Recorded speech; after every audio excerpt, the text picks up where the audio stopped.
मैंने कहा था ना कि इन्हें मेरी तलाक के बगैर यहाँ पर मत लेकर आना। फिर यहाँ पे क्या कर रही हो? डॉक्टर आमिर ने इस रूम में ऑपरेशन करना आमिर था। साहब के लिए भी यही कमरा मुख्तस है। ये क्या बकवास है? क्या मसला है ये? शायद कोई गड़बड़ हो गई डॉक्टर। हरगिज़ नहीं हो सकता।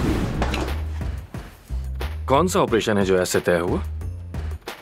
बट लिफ्टिंग का। हाँ, क्या पहले कभी चेक करवाया है इसे? नहीं, बरसों से है ये।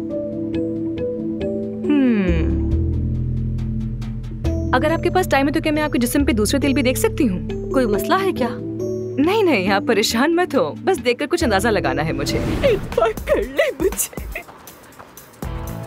इगवा तो मैं कर चुका। अच्छा वक्त गुजारो लड़कियों। अब मुझे फोन करना मत भूलना। क्यों नहीं आयशा मैडम? छोड़ो उसे। मैंने कहा क्या कर रही हो तुम? दरवाजा बंद करो। उतर रही हूँ मैं। कुछ हो जाएगा, छोड़ो।